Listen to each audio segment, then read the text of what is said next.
Hello everyone and welcome back to my channel.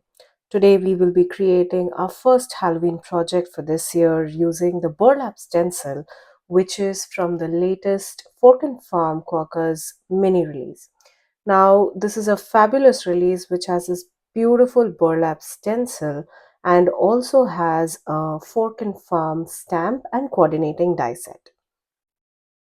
Now this is a 6 by 6 inch stencil which is designed to create a look of a textured burlap, which is exactly what we will be doing today. I will be using a textured paste here for our card. We have some cute little ghosts and the boo die, which will be our sentiment, and I will be using the 3D gel by Kat Scrappiness. We'll start with this A2 size panel. This is a watercolor cardstock because I will be adding the texture paste and we will be using our ink sprays to add a lot of color on this panel. Now, I like to hold my stencils on this sticky mat, and this makes sure that the stencil or the card panel doesn't move at all. Now, the Kat Scrappiness 3D Gel Snow Effect Paste. This is a translucent gel which is made up of little marble particles and glitter. If you see, the texture of this paste is very sandy and it's not a soft, smooth paste. This would be perfect to imitate snow textures and would be thereby perfect for your holiday cards and your Christmas cards. But well, here I am using it to create a beautiful Halloween card. Now I let this panel dry for almost an hour or so and it did solidify really well. Now the camera does not catch it here, but if you take a closer look, you will see some shine and sparkle on this gel.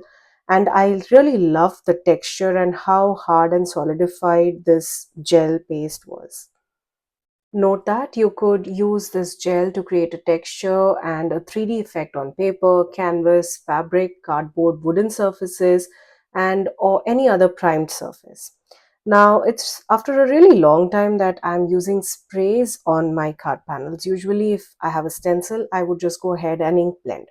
So here I have the Dylusion ink spray by Ranger in the shade Cherry Pie and Fuchsia, Funky Fuchsia. So it's a very bright pink red combination, and I also have the Distress Spritz in the shade Fossilized Amber. So I went ahead and put my panel into the spray box, and here I am spraying the bright pink. Now, when I went to spray with the Funky Fuchsia, I realized my spray bottle, the nozzle was not in a very good condition. Probably I did not wipe it out after my previous use. So I just added some splatters here and there. And since this is a Halloween project, I was okay with the fact that my splatters were not perfect. For the distress spritz sprays, you have to note that this has a metallic sediment. So here if you see, I have a clear liquid on top and the metallic sediment settles on the bottom. So you need to make sure that you're shaking the bottle well until the mixing ball rattles and the pigment is suspended in the liquid. And then you could spray it directly onto your surface. Now for both of these sprays, the Dylusions ink spray and the Distress Spritz, you need to make sure that the spray is completely dried before you add any of your die cuts or focal points or sentiments. Now after the spraying was done, I added some metallic gold color splatters and also some in black and reds just to create a more Halloweeny effect. Now, while my panel was drying off camera, I went and die cut out these Boogie Ghost craft dies by Kat Scrappiness.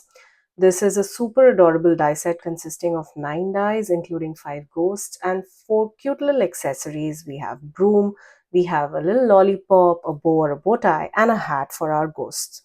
Now, I like to cut my die cuts using white cardstock, and I can add some ink blending and color of my choice to match the background. The die cuts out little face on our ghost. Now, this face, if you want to keep it as is, you could. But I like to add a piece of black color scrap cardstock behind the ghost. That gives a more defined look to our ghost.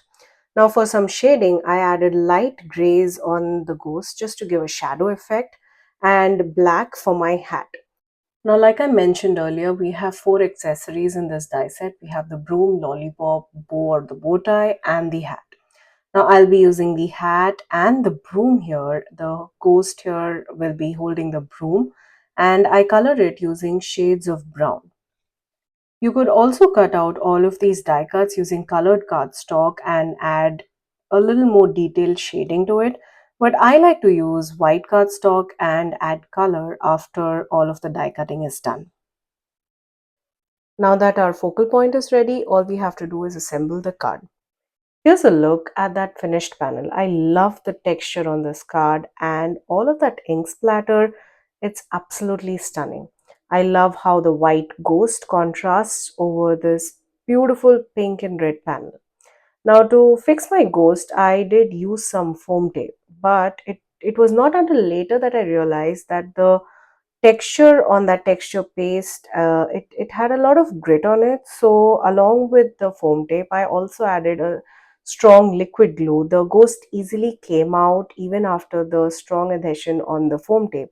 So along with the foam tape, I would recommend using a strong liquid glue and placing something heavy on it so that the focal point does not shift.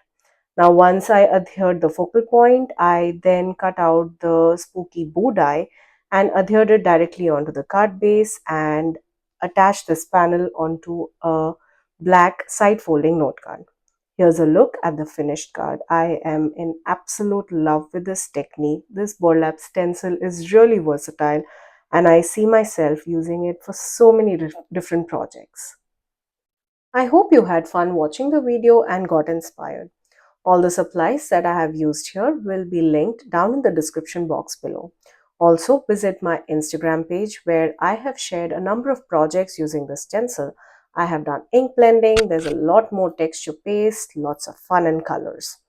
Thank you for joining me today. Until next time, stay safe.